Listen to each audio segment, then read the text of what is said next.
Is your bank balance gasping for air? Is filling up your trolley at Tesco starting to feel like splurging on champagne? In 2025, the average British household is hemorrhaging more than 60% of its earnings just to breathe. Rent, food, energy, these essentials have mutated into luxury tickets. Every price tag seems to mock you as inflation tightens its grip. It's time to ask, what twisted mechanics have propelled the UK from a land of cozy hearths to a realm of financial suffocation? The roots of this crisis burrow deep, weaving through decades of policy choices. Once upon a time, families relied on solid wages to cover basics. Today, those same wages are dwarfed by a perfect storm of factors that didn't spring up overnight. We're talking a melange of shrinking supply, corporate skullduggery, and ghosts of legislation passed. The result? Everyday Brits slog through a daily gauntlet just to keep their heads above water. First off, housing has become nothing short of daylight robbery. In towns large and small, landlords wield power like medieval barons, demanding ever higher tribute. Mortgage rates have climbed back to the perilous heights of the late noughties, shutting door after door on aspiring homeowners. Councils, starved of funds, rarely build affordable stock anymore. Meanwhile, global investors swoop in, treating our city centres like permanent holiday resorts with empty flats as their spoils. Moving from the hearth to the heater, energy bills have gone nuclear. After price caps evaporated in 2023, suppliers unleashed tariffs that leave families gasping. The irony is bitter. Record corporate profits coexist with a rising tide of energy poverty. Poor insulation in draughty homes turns radiators into money furnaces. And government grants promise much, but deliver little, shrinking faster than your paycheck when winter arrives. Pay packets themselves have turned into cruel jokes. Official figures rap on about low inflation, but your weekly groceries tell another tale. Eggs, bread, petrol, they're all moonlighting as luxury goods. Employers hide behind the veil of market conditions to freeze wages while costs spiral skyward.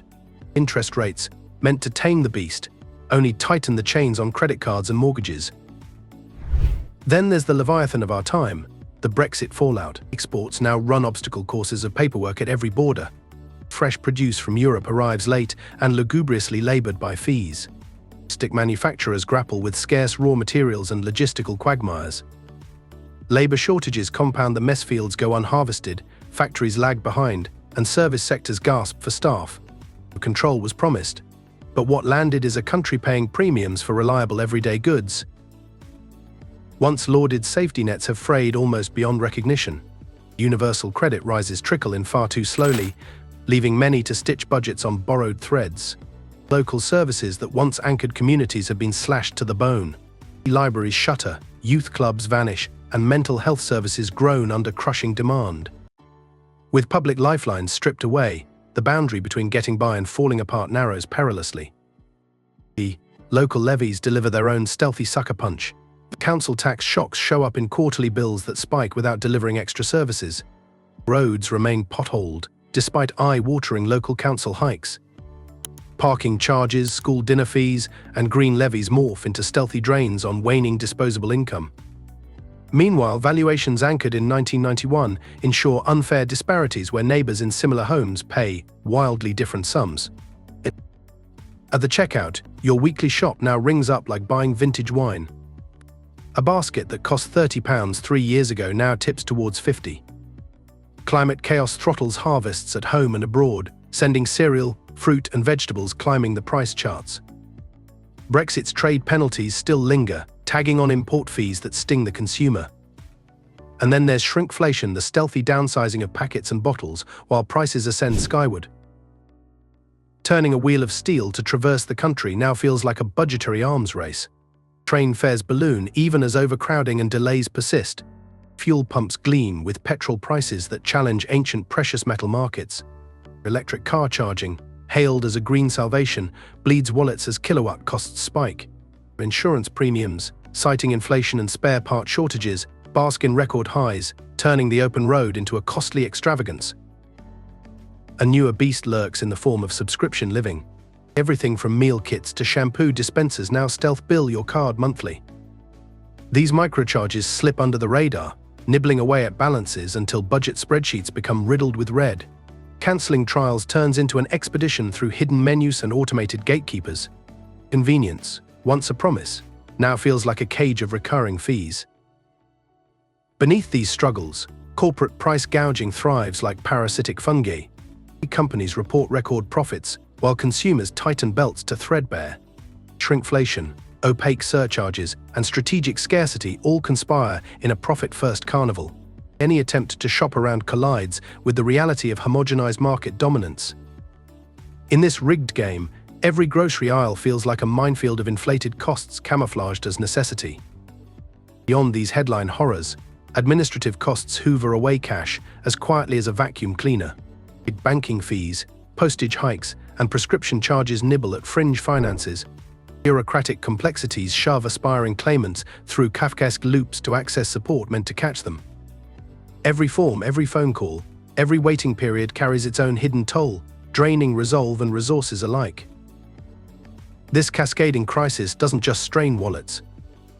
It gnaws at mental health, fraying nerves with unrelenting stress. The anxiety of choosing between heating and eating is no hyperbole. Sleep becomes a battleground of worry over the latest bill. Relationships strain under financial tensions, and communities fracture as local amenities vanish. A society pushed to the brink yields none of the stability once taken for granted. Yet amid the gloom, a rebellious spirit stirs. Community fridges, mutual aid networks, and grassroots co-ops spring up like stubborn daisies through concrete. Neighbors swap skills, food, and solidarity, refusing to bow entirely to corporate and bureaucratic dragons. Open-source data groups track price surges, shining a light on patterns that betray systematic gouging. Like a Python script debugging tangled code, these citizen movements pry open the system's hidden functions. Traditional values, self-reliance, mutual support, and honest barter are being reimagined for the digital era. Pop-up libraries, seed swaps, and time banking systems prove that collaboration beats the lone consumer slog. And while no one expects to rewind the clock to simpler times, lessons from past hardships teach resilience. During wartime rationing, citizens pooled resources to survive. That same spirit is igniting new forms of solidarity today. On the national stage, calls for reform grow louder. Pressure mounts for genuine rent controls, robust social support, and council funding overhauls. Proposals to revisit council tax valuations and redirect corporate windfalls into public services gain traction. Some visionary thinkers champion universal basic services rather than universal basic income, arguing that free public transport or energy insulation programs could bypass bureaucratic labyrinths. Big data analytics reveal that areas with strong community programs fare better under these cost pressures. Data-driven urban planning could optimize resources, slashing waste and redirecting funds to the truly needy. Yet policymakers often ignore this evidence, favoring business-as-usual comfort zones. The result is a widening chasm between stagnant governance and urgent public need. Even in the face of these entrenched problems, it's vital to remember that collective action can reshape the narrative. Historical precedents show that daylight robbery at the tills can be fought. Consumer alliances have forced big supermarkets to reverse price hikes. Worker cooperatives have demonstrated that community-led businesses can outshine profit-hungry corporations. Grassroots budgeting groups have spoken truth to power, demanding accountability. Imagine a future where housing co-ops channel rents into community benefit rather than shareholder pockets. Picture energy partnerships owned by consumers, reinvesting profits into green upgrades. Envision subscription services built on transparent, one-off fees instead of endless drips. Concepts that once seemed radical can become everyday realities if enough people demand change. The call to action isn't just political, it's personal. Track your spending with open-source budgeting apps. Join or form a local mutual aid group. Lobby your council for fairer rates and better services. Share data on corporate price shifts to illuminate patterns of exploitation. Educate friends and family on the hidden costs lurking behind every monthly statement. Above all, refuse to accept silent price gouging as inevitable. Question every uptick in your bills and demand explanations. Treat every policy announcement with healthy skepticism, demanding that solutions actually ease your burden. Embrace a mindset that values past lessons of thrift and community while harnessing modern tools for collective empowerment. This crisis may feel overwhelming, but history teaches that no financial fortress is impregnable. Vigilant consumers, united communities, and data-driven activism can bend the arc of economic justice toward the people. The cost of living crisis in the UK is born of policy choices, corporate strategies, and civic passivity. By challenging these choices, new possibilities emerge. Supermarkets are hiking prices under the guise of global pressures while posting record profits. Farmers are being paid less for more labor, and logistics companies are padding costs to buffer against fuel hikes and staff shortages. But here's the kicker: even the humble loaf of bread now feels like an artisanal indulgence. The cost of staples pasta, rice, eggs, milk has outpaced inflation. But unlike inflation, there's no central bank to control corporate greed. They slap on price increases with no shame, and shoppers are left playing a twisted game of grocery Jenga. What can you afford to pull from your budget before the whole thing collapses? And heaven forbid you have dietary restrictions.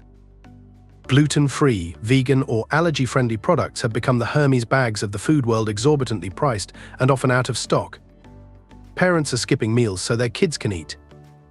Elderly folks are rationing cans of beans like it's 1943.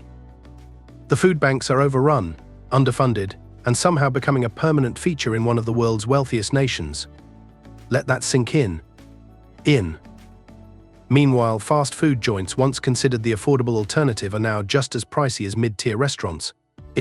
A simple burger, fries, and drink can cost more than a sit-down meal at a pub 10 years ago. And for what? For heavily processed ingredients, recycled menus, and empty calories wrapped in branded packaging.